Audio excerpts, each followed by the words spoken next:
ఆడేమో అంత meeting press conference పెట్టారు సూర్యాపేట కదా అంతా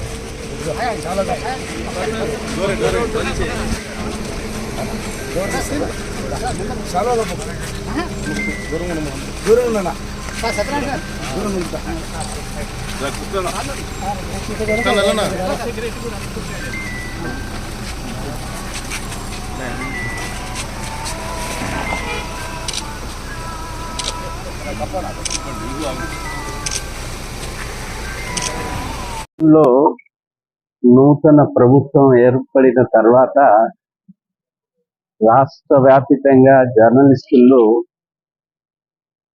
ఒక విశ్వాసమా, గత ప్రభుత్వము అమలు చేయలేకపోయిన అంశాల మీద ఈ ప్రభుత్వము అమలు చేస్తుందన్న భావన, వారు చేసిన ప్రకటనల మీద విశ్వాసంతో రాష్ట్ర వ్యాప్తంగా జర్నలిస్టులు ఉన్నారు. అందులో ప్రధానంగా ఇళ్ల స్థలాలు, ఇంటి సమస్య ప్రధానమైంది. రెండవది హెల్త్కు సంబంధించి, ఆరోగ్యానికి సంబంధించిన గత ప్రభుత్వం ఇచ్చినటువంటి కార్డులు అమలులోకి సక్రమంగా రావటం లేదు.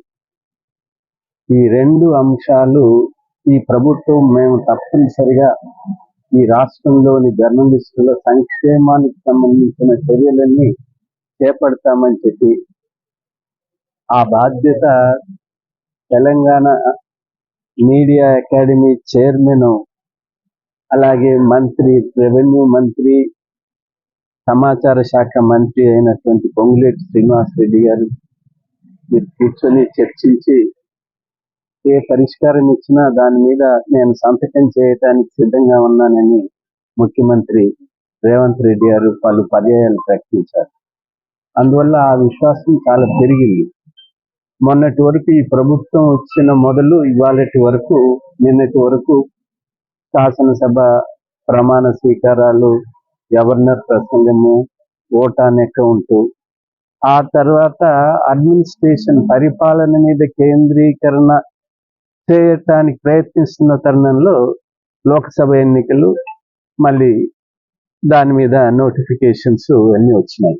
ఇప్పుడు అవన్నీ అయిపోయినాయి కాబట్టి ప్రభుత్వం దీని మీద కేంద్రీకరణ చేస్తుంది. నేను నిన్న మన శాఖ మంత్రి, రెవెన్యూ శాఖ మంత్రి, గృహ నిర్మాణ శాఖ మంత్రి అయిన పొంగులేటి శ్రీనివాసరెడ్డి గారితో ఒక సమావేశం నిర్వహించాం. ఒక సానుకూలమైనటువంటి చర్యల ప్రయత్నాలు జరుగుతున్నాయి. అతి త్వరలోనే ఒక విధానాన్ని రూపకల్పన చేయటం జరుగుతుంది. ఇక రెండవది అక్రిడేషన్స్ కి సంబంధించి అందరికీ ఈ రాష్ట్రంలో, దేశంలో ఎక్కడ లేనంత సంఖ్యలో 24,000 మంది అక్రిడేటెడ్ కరెస్పాండెంట్స్ ఉన్నారు. అర్హులైన అందరికీ అక్రిడేషన్స్ రావాలన్నది మన ఆకాంక్ష. కానీ ఇవి మిస్యూజ్ అవుతున్నాయి, స్క్రీన్ లైన్ చేయాల్సిన అవసరం ఉందన్న భావన నేను ఒక నెల రోజుల క్రితము అన్ని జర్నలిస్టు సంఘాలతో, నేతలతో కూర్చొని మాట్లాడినప్పుడు అందరూ భావించారు, అనర్హులకు కొంతమందికి వెళ్ళిన ప్రతిష్ట, జర్నలిజం ప్రతిష్ట, విలేకరుల ప్రతిష్ట దిగజారిపోతుంది అన్న భావన ఏర్పడింది. దాంతోపాటు బ్లాక్మెయిల్, మనం రంగారెడ్డి జిల్లాలో నెల రోజుల కింద ఒక వార్త చదివాం. కుటుంబం మొత్తం ఆత్మహత్య చేసుకుంది.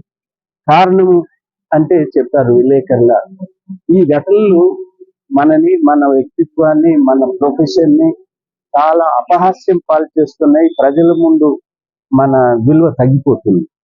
దీన్ని సీరియస్ గా తీసుకోవాలా, చర్చించాలా అని చెప్పారు. అర్హులైన అందరికీ వచ్చేటట్టు, తర్వాత ఇలాంటి అపశృతులు, ఇలాంటి అర్హత లేని వారికి వచ్చే దాన్ని కొద్దిగా కంట్రోల్ చేయాల్సిన పరిస్థితి ఉంది. దీని మీద అందుకనే ఈ అక్రిడేషన్స్ ఈ నెల ఆఖరికి పూర్తవుతాయి అనుకుంటాను. దీన్ని ఒక 3 మాసాలు పొడిగించి ఈ స్క్రీన్ లైన్ చేద్దామని భావిస్తున్నాం. అనర్హత ఉన్న వారికి తప్ప అర్హత ఉన్న వాళ్ళందరికీ ఖచ్చితంగా అక్రిడేషన్స్ ఇవ్వాల్సి, అది మన లక్ష్యం కూడా. మనం గతంలో కూడా పోరాడడం, యూనియన్ తరఫున పోరాడడం. ఈ 3 అంశాల మీద త్వరలో సానుకూలమైనటువంటి చర్యలు ప్రారంభమవుతాయి నేను విశ్వసిస్తున్నాను.